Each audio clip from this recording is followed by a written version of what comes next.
Good morning everybody. पिछले class में हम लोग इलेक्ट्रोस्टैटिक्स का कुछ न्यूमेरिकल सॉल्व कर रहे थे। तो चलिए आज हमारा लेक्चर 11 है और इसमें भी हम लोग कुछ न्यूमेरिकल और देखते हैं। तो न्यूमेरिकल 4 में है, यहां पर देख सकते हैं दो स्फेरिकल कंडक्टर है। पहले कंडक्टर का रेडियस है R1, इस पे चार्ज है प्लस Q1 और दूसरे कंडक्टर पे चार्ज Q2 है, प्लस Q2 चार्ज है, पॉजिटिव चार्ज है Q2 और रेडियस कितना है R2। दिया हुआ है इफ R1 बाय R2 बराबर 1/2, पहले वस्तु और दूसरे वस्तु के त्रिज्या का अनुपात है 1/2। पहला जो कंडक्टर है वह भी गोलीय कंडक्टर है, स्फेरिकल कंडक्टर है, गोलीय चालक है, और दूसरा वाला कंडक्टर वो भी स्फेरिकल कंडक्टर है। दोनों के रेडियस का जो रेशियो है यानी त्रिज्याओं का जो अनुपात है वो 1/2 है। सेकेंड और क्या दिया हुआ है, Q1 बाई Q2। दोनों स्फेयर के चार्ज का रेशियो कितना है 1/2। Then find sigma 1 by sigma 2। तो दोनों स्फेयर के सरफेस चार्ज डेंसिटी का रेशियो निकालना है। तो सिग्मा 1 बाई सिग्मा 2 बराबर हम लिख सकते हैं, आप जानते हो surface charge density, surface charge density पृष्ठीय आवेश घनत्व सिग्मा का फॉर्मूला होता है चार्ज बाय एरिया। तो सिग्मा 1 मतलब पहले गोले का सरफेस चार्ज डेंसिटी, सिग्मा 2 मतलब दूसरे गोले का सरफेस चार्ज डेंसिटी। सिग्मा 1 बराबर Q1 बाई A1, सिग्मा 2 बराबर Q2 बाई A2। क्योंकि सिग्मा बराबर Q बाई A होता है तो सिग्मा 1 बराबर Q1 by A1 and sigma 2 बराबर हो जाएगा Q2 बाई A2। ठीक है, Q1 by A1, Q2 by A2। Q1 bye पहले गोले का सरफेस एरिया कितना होगा 4 पाई R1 स्क्वायर, क्योंकि किसी भी गोले का, किसी भी स्फेयर का सरफेस एरिया होता है 4 पाई R स्क्वायर। तो पहले गोले का रेडियस R1 है तो इसका सरफेस एरिया कितना होगा 4 पाई R1 स्क्वायर, जिसको आप A1 कहते हैं, और दूसरे गोले का जो एरिया है यानी A2 जो है वो 4 पाई R2 स्क्वायर होगा। ठीक, अब इसको सॉल्व कैसे करेंगे, Q1 by 4 pi R1 square, और ये उल्टा हो जाएगा, ये 4 पाई R2 स्क्वायर ऊपर जाएगा और Q2 नीचे, 4 पाई कैंसिल हो गया, Q1 के नीचे गया Q2 और इधर हो गया R2 square by R1 square, इसको लिखेंगे R2 बाय R1 का होल स्क्वायर। अब Q1 बाय Q2 कितना दिया गया 1/2 इंटू, यहां देखो R2 bye R1, R2 bye R1 का वैल्यू होगा 2/1, इसी का उल्टा कर दो R2 बाय R1 तो इधर क्या होगा 2/1, तो 2/1 का होल स्क्वायर, तो 4/1, ये कैंसिल होके कितना हो जाएगा 2/1। तो इस तरीके से सिग्मा 1 और सिग्मा 2 का रेशियो मिल जाएगा। चलिए नेक्स्ट क्वेश्चन में, क्वेश्चन नंबर 5।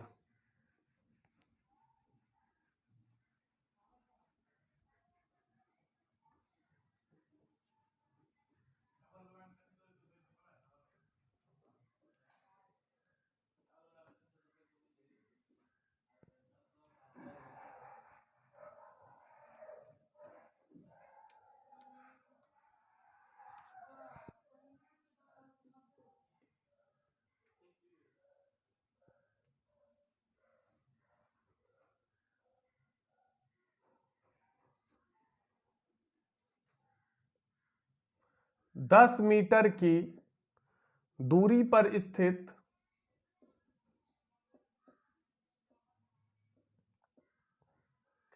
10 कूलम्ब के दो आवेशों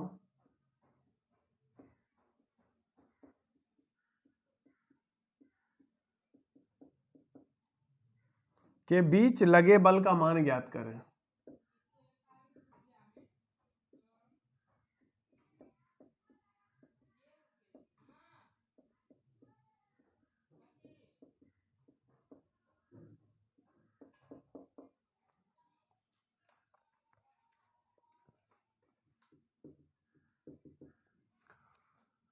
दो चार्ज है, पहला चार्ज है Q1 जिसका वैल्यू है 10 कूलम, और दूसरा वाला जो चार्ज है वो Q2 है, इसका भी वैल्यू कितना है 10 कूलम। 10 कूलम का दो चार्ज है और इसके बीच का डिस्टेंस 10 मीटर है, यानी R बराबर 10 मीटर, और यहां पर कोई माध्यम नहीं दिया गया है, तो इसका मतलब कौन सा माध्यम है, एयर या वेकम है। अगर कोई मीडियम नहीं दिया गया है तो इसका सीधा मतलब है कि वह कौन सा माध्यम है, एयर या वैक्यूम, हवा या निर्वात। यहां पे क्या करना है, इस दोनों के बीच जो फोर्स लग रहा है उस फोर्स को निकालना है। दो चार्ज के बीच लगने वाले फोर्स को कूलम फोर्स, इलेक्ट्रिक फोर्स या इलेक्ट्रोस्टैटिक फोर्स कहते हैं। तो इस फोर्स का वैल्यू क्या होगा, तो फोर्स का फॉर्मूला होता है 1/4πε0 Q1 into Q2 bye R square. 1/4πε0 का वैल्यू हो जाएगा 9 इंटू 10⁻9। Q1 का वैल्यू 10 कूलम, Q2 का वैल्यू 10 कूलम, अब बाय आर स्क्वायर, आर का वैल्यू 10 का स्क्वायर। तो ये 10 का स्क्वायर और 10 इंटू 10 सब कैंसिल, तो आंसर हो गया 9 इंटू 10⁻9 न्यूटन। अगर आपने सारा वैल्यू ऐसा सिस्टम में रखा है तो आपका फोर्स जो निकलेगा वो भी किस में निकलेगा, एसआई में, और फोर्स का एसआई यूनिट क्या होता है, न्यूटन। ठीक है,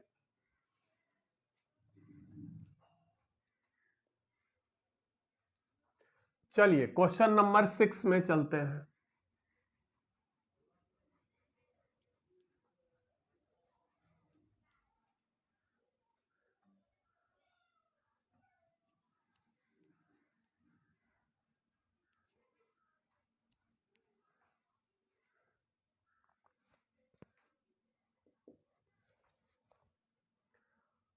चालीस सेंटीमीटर की दूरी पर स्थित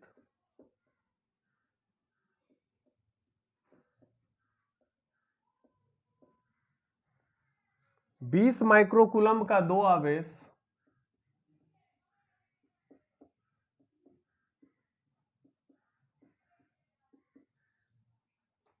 एक ऐसे माध्यम में रखा हुआ है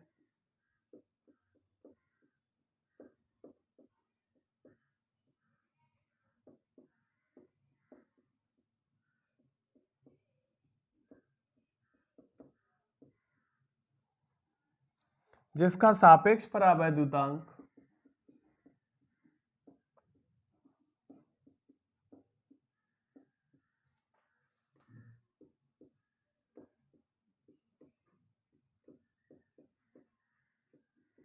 4 है। आवेशों के बीच लगे बल का मान ज्ञात करें।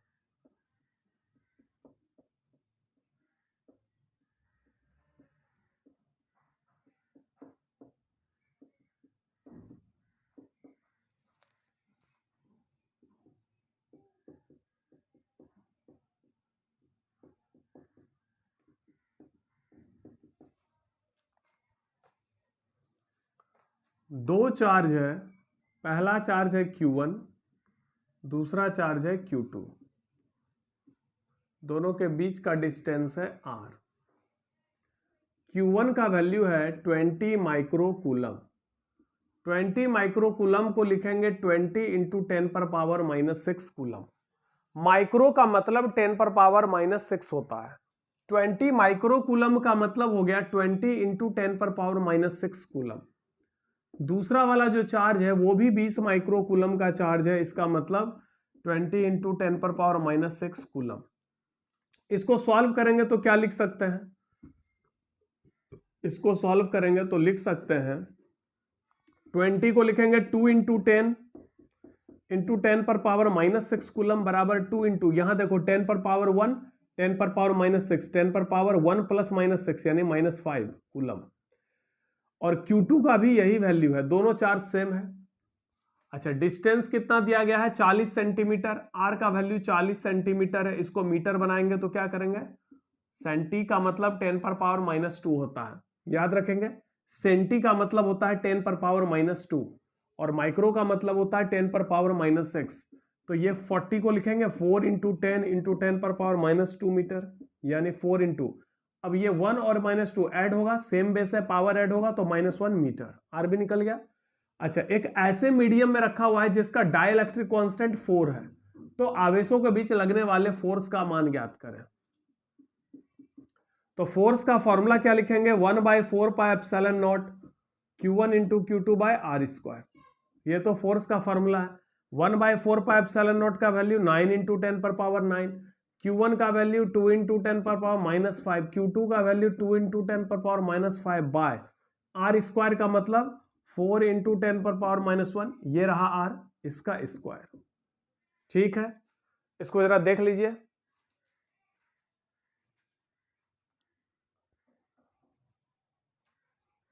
तो अब इसको कैलकुलेट कैसे करेंगे? 9 into 2 18, 18 into 9 into 2 into 2 4, 10 to the power 9, और इधर -5 -10, तो -1 हो जाएगा। 9 - 10 -1, इधर 4 का स्क्वायर 16 इंटू 10 पर पावर -2। अब इसको सॉल्व करेंगे तो ऊपर हो जाएगा 4 4 जा 16, ऊपर हो जाएगा 9, इधर सॉल्व कर लेते हैं 9 इंटू 10 पर पावर, ये -2 को ऊपर अगर भेजेंगे तो कितना हो जाएगा? +2, 2 - 1 1/4, ये हो गया 90/4। इसका वैल्यू हो जाएगा 22.5 न्यूटन।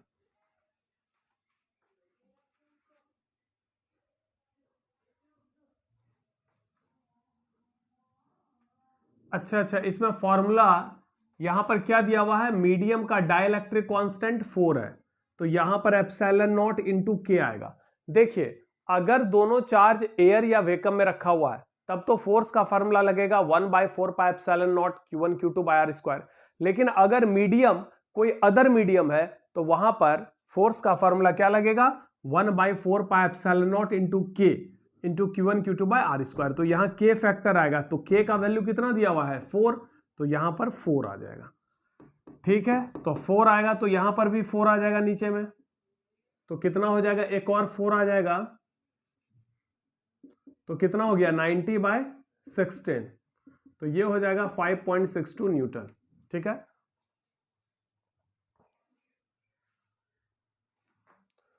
तो यहां पर देख लेंगे कि यहां पर मीडियम एयर या वैक्यूम नहीं है बल्कि अदर मीडियम है। तो जब अदर मीडियम हो तो कूलम्ब फोर्स का फॉर्मूला होगा 1/4 pi epsilon not K Q1 Q2 by r²। 1/4 pi epsilon naught का वैल्यू हो गया 9 इंटू 10 पर पावर 9, के का वैल्यू हो गया 4, r² का मतलब 4 इंटू 10 पर पावर -1 का स्क्वायर। Q1 और Q2 दोनों इक्वल है। अब इसको हम क्या करेंगे? सॉल्व करेंगे। सॉल्व करने पर ये वैल्यू आ जाएगा 5.62 न्यूटन। चलिए क्वेश्चन नंबर 7।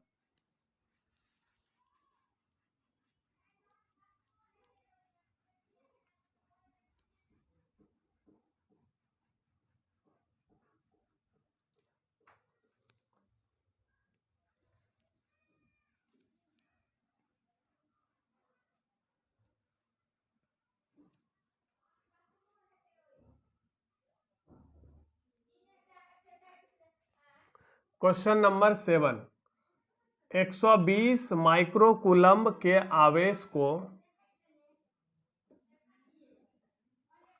दो भागों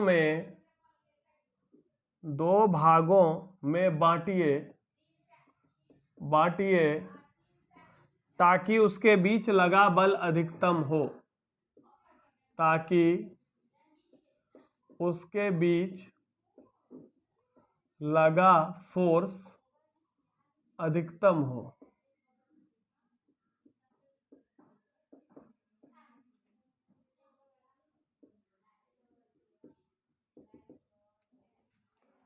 देखिए क्वेश्चन क्या कह रहा है कि एक चार्ज है जिसका वैल्यू है 120 माइक्रो कूलम्ब, इसको दो भाग में बांटना है ताकि उसके बीच लगने वाला फोर्स मैक्सिमम हो। एक बात बताइए, मान के चलिए एक संख्या है जिसका वैल्यू है 10, इसको दो भाग में हम बहुत तरीके से बांट सकते हैं। पहला, इस संख्या 10 को दो भाग में बांटना है तो पहला भाग 1 और दूसरा भाग 9, ऐसे बांट सकते हैं 9 and 1। संख्या 10 को दो भाग में बांटना है तो पहला भाग 1, दूसरा भाग 9। पहला भाग, तो इस दोनों भाग को ऐसे लिखते हैं 1 and 9, 2 8 3 7 4 6 5 5, ऐसे करके संख्या 10 को कई तरीके से हम दो भाग में बांट सकते हैं। जैसे 1 9, 1 + 9 10, 2 + 8 10, 3 + 7 10, 4 + 6 10, 5 + 5 10। अब क्या करो, दोनों पार्ट को मल्टीप्लाई कर दो, तो 9 1 जा 9, 2 8 जा 16, 3 7 जा 21, 6 4 जा 24 एंड 5 5 जा 25। आप ये देखिए कि किस केस में सबसे ज्यादा मल्टीप्लिकेशन का वैल्यू आ रहा है। यहाँ पर 9 वैल्यू आ रहा है, यहाँ 16, यहाँ 21, यहाँ 24, यहाँ 25, यानी सबसे ज्यादा गुणनफल का मान कब आ रहा है?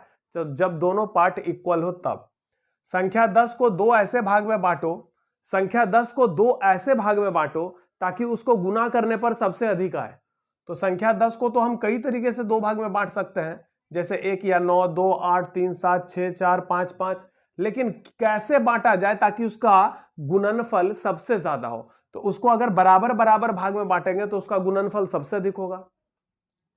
मान लो एक चार्ज है Q1 और दूसरा चार्ज है Q2 और दोनों के बीच का डिस्टेंस है R, और ये हवा या निर्वात में रखा हुआ है, तो इसके बीच लगने वाले कूलम फोर्स का ये फार्मूला हम लोग लिखते हैं, F बराबर 1/4πε0 Q1 Q2 by R square.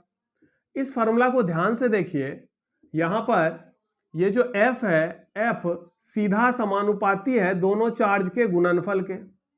अब हम प्रश्न पर आते हैं।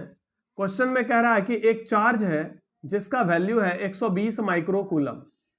120 माइक्रोकूलम के चार्ज को दो भाग में बांटिए ताकि उसके बीच लगने वाला कूलम बल सबसे अधिकतम हो, ताकि उसके बीच लगने वाला कूलम फोर्स सबसे ज्यादा हो।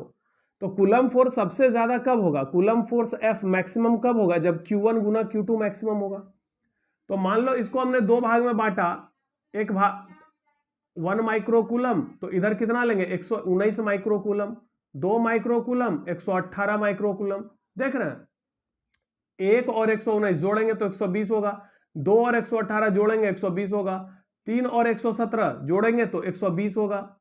अगर इसको हम 60 माइक्रोकूलम और 60 माइक्रोकूलम ऐसे बराबर बराबर भाग में बांटेंगे तो इसका गुणनफल सबसे ज्यादा आएगा। अब सीधा एक बात समझ लीजिए कि किसी भी संख्या को हम दो भाग में कई तरीके से बांट सकते हैं, लेकिन उनका गुणनफल सबसे ज्यादा कब आता है? जब उसको हम बराबर बराबर भाग में बांटेंगे। जैसे 120 माइक्रोकूलम को दो भाग में हम बहुत तरीके से बांट सकते हैं।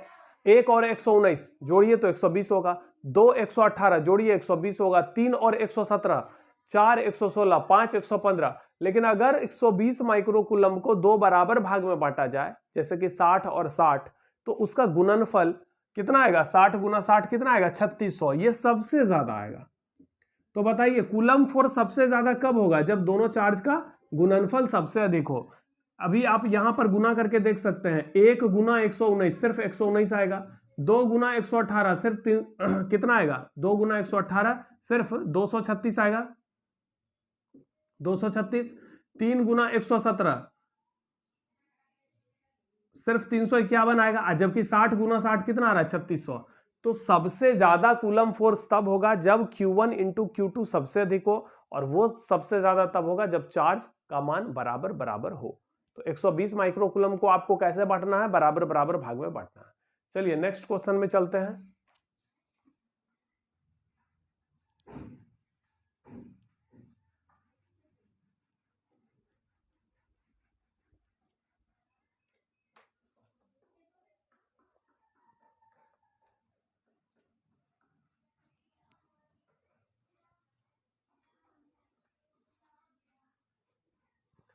Question number 8।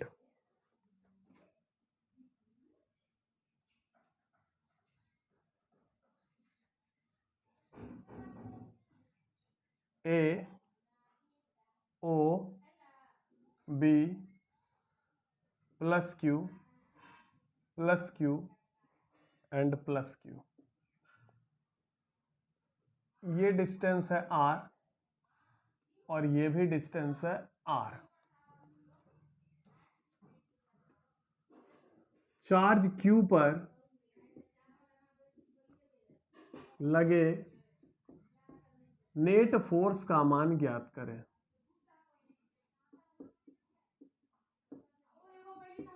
चार्ज Q पर लगे नेट फोर्स का मान ज्ञात करें। चार्ज Q पर लगे नेट फोर्स का मान ज्ञात करें। तो इस डायग्राम को ध्यान से देखिए, यहां पर देखिए चार्ज Q यहां पर है, ये कैपिटल Q है, ये दोनों स्मॉल q है। तो इस चार्ज पर कितना नेट बल लगेगा? ध्यान से देखिए, इस चार्ज पर, ये बीच वाले चार्ज पर कितना नेट फोर्स लगेगा? तो इस चार्ज पर दो फोर्स लगेगा, एक इसके कारण एक इसके कारण। तो इस चार्ज के कारण इधर फोर्स लगेगा, इस फोर्स को, चूंकि देखिए यहां पर सारा चार्ज पॉजिटिव है, तो इस बीच वाले चार्ज पर दो फोर्स लगेगा। एक ये वाला चार्ज लगाएगा इस पर रिपल्सन फोर्स इधर F1, तो F1 का वैल्यू आप क्या लिखेंगे 1/4πε0, ये चार्ज है Q, ये भी चार्ज है Q, बाय डिस्टेंस कितना R स्क्वायर, इसका डायरेक्शन हो जाएगा इधर, और इस वाले चार्ज के कारण इस पर रिपल्सन फोर्स इधर लगेगा जिसको हम कहेंगे F2, तो F2 बराबर हो जाएगा 1/4πε0, यहां पर ये कितना है Q into Q, by distance कितना R स्क्वायर। अब आप देख सकते हैं कि F1 और F2 का वैल्यू क्या है, बराबर है, F1 इक्वल टू F2, यानी यह चार्ज इस पर F1 फोर्स लगा रहा और ये चार्ज इस पर F2 फोर्स लगा रहा, दोनों फोर्स क्या है, इक्वल एंड अपोजिट, इसका दिशा देखिए उल्टा है लेकिन मान इसका बराबर है, तो इसका मतलब नेट फोर्स कितना हो जाएगा 0। आप पढ़े हैं कि अगर दो वेक्टर इक्वल अपोजिट हो तो उसका रिजल्टेंट 0 होता है, तो यहां पर नेट फोर्स 0, दोनों साइड से इक्वल अपोजिट फोर्स लगेगा तो नेट फोर्स कितना हो जाएगा 0। चलिए क्वेश्चन नंबर 9,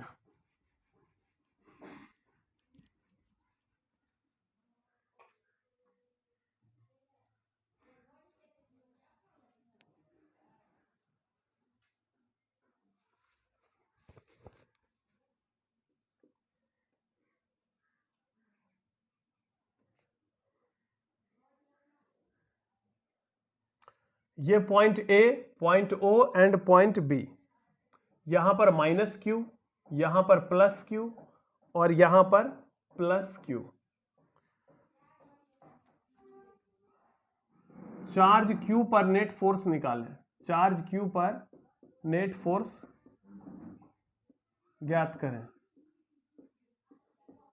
तो यहां पर भी आप देख सकते हैं, अच्छा ये डिस्टेंस दिया हुआ है r/2 और ये भी डिस्टेंस है r/2, तो इसका मतलब हुआ कि यह दूरी और यह दूरी बराबर है, और यह जो चार्ज है ठीक बीच में है इन दोनों चार्ज के, तो इस चार्ज पर दो फोर्स लगेगा, एक इसके कारण एक इसके कारण, चूंकि यह नेगेटिव चार्ज है और यह पॉजिटिव चार्ज है तो ये वाला चार्ज इस वाले चार्ज को अपनी ओर अट्रैक्ट करेगा F1 फोर्स से। F1 का वैल्यू लिखेंगे 1/4πε0, यहां पर ये चार्ज कितना है -Q, लेकिन चूंकि फोर्स वेक्टर है और वेक्टर का मैग्नीट्यूड नेगेटिव नहीं होता, इसलिए यहां पर ये माइनस हम हटा रहे हैं, यहां पर चार्ज का वैल्यू कितना है Q, इस वाले चार्ज का वैल्यू Q, और दोनों के बीच का जो डिस्टेंस है वो r/2 का स्क्वायर है, ठीक है। इसको अगर सॉल्व कर लें तो कितना हो जाएगा Q into Q bye 4πε0, r/2 का स्क्वायर r²/4, 4 कैंसिल हो गया तो हो गया QQ बाय πε0 r², ठीक है। अब F2, ये वाला चार्ज नेगेटिव है तो ये चार्ज इसको क्या करेगा, अट्रैक्ट करेगा अपनी ओर, लेकिन ये पॉजिटिव चार्ज है, यह इस पॉजिटिव चार्ज को क्या करेगा, रिपेल करेगा इधर F2 फोर्स से, तो F2 का वैल्यू निकालेंगे 1/4πε0, ये चार्ज है Q, ये चार्ज है Q, तो Q into Q, by distance कितना है, डिस्टेंस है r/2 का स्क्वायर, इसको सॉल्व करेंगे तो हो जाएगा QQ बाय 4πε0 r²/4, 4 हो गया कैंसिल, QQ बाय πε0 r²। अब चूंकि दोनों फोर्स सेम डायरेक्शन में है तो नेट फोर्स कितना हो जाएगा, नेट फोर्स हो जाएगा सीधा F1 प्लस F2, यानी QQ by πε0 r² plus QQ by πε0 r², तो ये हो जाएगा 2QQ बाय πε0 r², और इसका डायरेक्शन हो जाएगा B से A की ओर, अलोंग BA का मतलब B से A की ओर, इस डायरेक्शन में, ठीक है।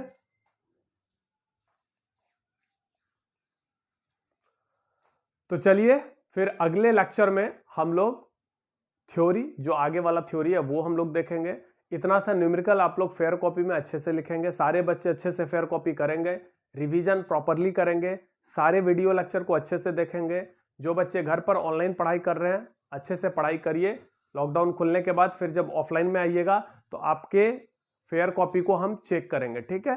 तो आप लोग सारे बच्चे व्हाट्सएप ग्रुप से जुड़िए, जो बच्चे नहीं जुड़ पाए हैं मुझे कांटेक्ट करिए, हम उस बच्चे को व्हाट्सएप ग्रुप में जोड़ेंगे, उनको PDF मिल जाएगा, ठीक है। Thank you.